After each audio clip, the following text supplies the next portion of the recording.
जय माँ काली आप सभी को। कैसे हैं आप सभी? मुझे आशा है कि आप सभी स्वस्थ होंगे और सभी खुश होंगे। आप सभी पर माँ काली का आशीर्वाद और उनकी कृपा सदैव बनी रहे। आप सभी स्वस्थ रहें, खुश रहें और खुशहाल रहें। माता रानी से यही प्रार्थना है आप सभी के लिए। माँ काली सभी की झोलियाँ भरे, सभी को तरक्की दे और सभी के अन्न धन के भंडार भरकर सभी को निरोगी काया दे। आप सभी के मन में जो भी मनवांछित कामना है, जिसको मन में रखकर आप इस वीडियो पर आए हैं, माँ काली के पास आए हैं, तो माँ उस समस्त कामनाओं को पूर्ण करे, ऐसा आशीर्वाद है आप सभी के लिए माता काली की तरफ से। तो अगर आप पहली बार मेरे इस चैनल पर आए हैं तो चैनल को सब्सक्राइब जरूर करिएगा।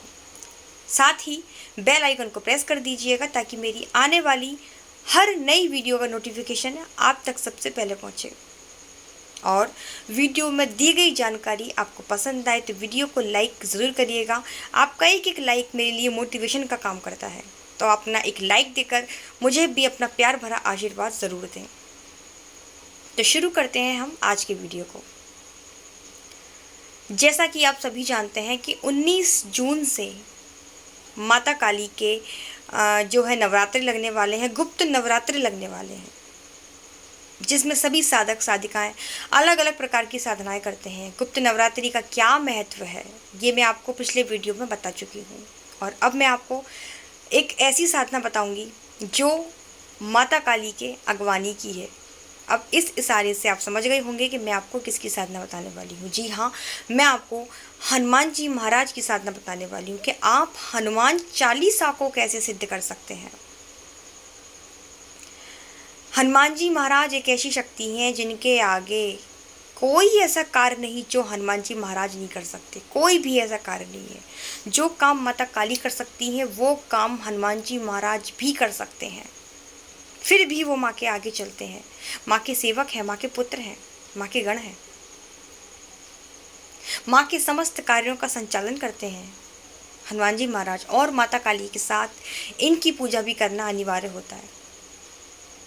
ऐसे में जब कोई व्यक्ति हनुमान चालीसा को सिद्ध कर लेता है और अगर उस व्यक्ति पर बालाजी महाराज की कृपा हो गई तो कोई ऐसी ब्रह्मांड में शक्ति नहीं है, कोई ऐसा तंत्र नहीं है, कोई ऐसा मंत्र नहीं है, कोई ऐसा जादू टोना, ये जो भी चीज़ें होती हैं शमशान की बड़ी भयानक, कोई मुसलमानी क्रिया, किसी की औकात नहीं जो हनुमान जी के आगे टिक जाए।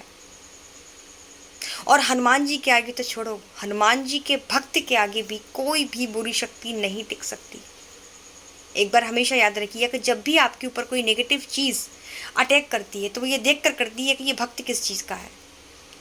अगर उस नकारात्मक शक्ति को पता चल गया कि ये हनुमान जी महाराज का भक्त है, हनुमान जी महाराज का सेवक है, वो उसी वक्त वहाँ से लौट जाएगी, क्योंकि वो शक्ति जानती है कि हनुमान जी की कृपा क्या होती है।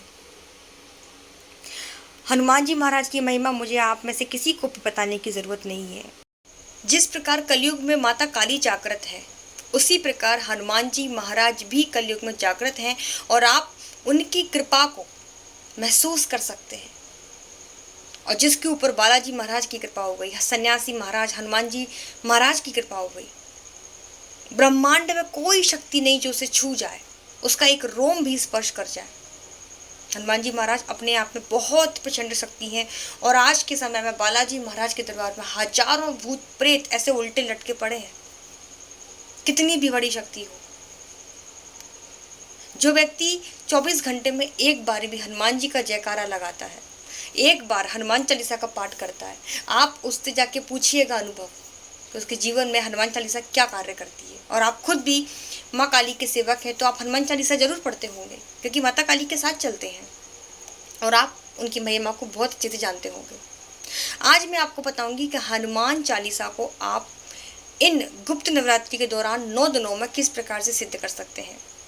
वैसे तो हनुमान चालीसा को जो सिद्ध करने की जो पूरी विधि है वो 40 दिन की होती है और 40 दिन के अंदर आप हनुमान चालीसा को सिद्ध कर लेते हैं, अगर आप ये नॉर्मल दिनों में करते हैं तो।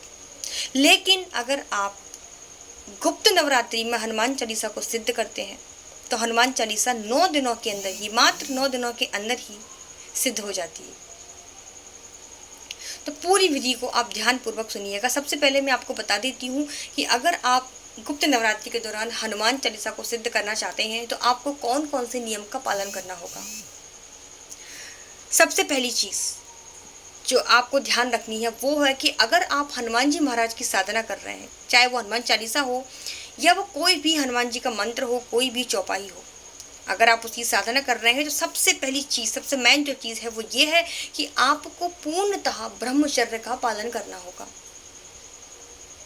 अगर आपका ब्रह्मचर्य खंडित हुआ तो आपकी साधना उसी वक्त, उसी क्षण भंग हो जाएगी। हनुमान जी की साधना में ब्रह्मचर्य का सबसे बड़ा रोल है। सबसे पहली चीज़, आपको ब्रह्मचर्य का पालन करना है। 9 दिनों तक आपको ज़मीन पर सोना है। ज़मीन पर सोना है तो ऐसा नहीं है कि आप दिन में जाके गद्दे पर बैठ जाएंगे, नहीं, आपको ज़मीन पर ही बैठना है, ठीक है। अगली चीज़, आपको 9 दिनों तक प्याज लहसुन का सेवन भी नहीं करना है। तो मांस, मदिरा और किसी भी प्रकार के नशे की तो बहुत दूर की बात है। पूर्ण तरह से आपको सात्विक रहना होगा इन 9 दिनों के अंदर। महिलाओं के प्रति आपके मन में किसी भी प्रकार के भाव नहीं आने चाहिए, ठीक है। ये हनुमान जी की साधना के कुछ नियम है। अब मैं आपको बताती हूँ कि हनुमान चालीसा आपको कैसे सिद्ध करनी है। सबसे पहले 19 जून से नवरात्रि लगने वाली है, तो 19 जून से नवरात्रि का पहला दिन है। आप उस दिन स्नान करके पवित्र हो जाएंगे और आपको या तो पीले रंग के वस्त्र पहनने हैं या आप लाल रंग के वस्त्र पहने हैं, ठीक है। आपका आसन उन्हीं लाल रंग का होगा और आपको अपने पूजा वाले स्थान पर चौकी स्थापित करनी है। चौकी पर पीले या लाल रंग का कपड़ा बिछाना है आपको, और वहाँ पर आपको या तो आप हनुमान जी महाराज की तस्वीर रख सकते हैं या फिर आप वहाँ पर राम दरबार की तस्वीर भी रख सकते हैं, ठीक है। आप पीले रंग के पुष्प उनको चढ़ाएंगे। आप धूप दीप नैवेद्य से बहुत अच्छे से उनका पंचोपचार करेंगे, ठीक है। बालाजी महाराज को आप मीठे पान का भोग लगाएंगे और चना चिरौंजी का भोग लगाएंगे। इसके बाद आपको या तो आप चमेली के तेल में जोत जलाएं या आप तिल के तेल में जोत जलाएं या फिर आप देसी घी में भी हनुमान जी महाराज के आगे जोत जला सकते हैं। जोत जलाने के बाद आपको संकल्प लेना है। संकल्प के लिए आपको अपने दाएं हाथ में जल पुष्प अक्षत लेना है। बालाजी महाराज को अपना नाम बताना है, अपनी मनोकामना बतानी है और इस साधना में सफलता के लिए उनसे प्रार्थना करनी है। और रोज़ाना 9 दिनों तक आपको पूरे हनुमान चालीसा के 100 पाठ करने हैं। अब 100 पाठ करने में कम से कम आपको मान के चलिए 6 से 7 घंटे तो लगेंगे ही लगेंगे, 6 से 7 घंटे। तो आप समय अपने अनुसार चुन लीजिए कि आप ये साधना दिन में करेंगे या आप रात्रि में करेंगे। लेकिन मैं कहूँगी कि आप ये साधना 9 बजे से करें तो बहुत सही रहेगा, क्योंकि गुप्त नवरात्रि का मतलब ही है रात्रि, यहाँ रातों का महत्व है। तो आप ये साधना 9 बजे से करें। 9 बजे के बाद क्या है, घर का माहौल भी थोड़ा शांत हो जाता है, बच्चे सो जाते हैं, घर में किसी प्रकार का शोर शराबा नहीं होता है। तो आप रात्रि 9 बजे से साधना करें। यकीन मानिए, अगर आप पूरे 9 दिनों तक 100 पाठ हनुमान चालीसा के प्रतिदिन करते हैं तो हनुमान चालीसा सिद्ध होगी ही होगी। जो 7 बार पाठ कर कोई, छूट ही बंदी महासुख होई, और जो ये पढ़े हनुमान चालीसा होए सिद्धि।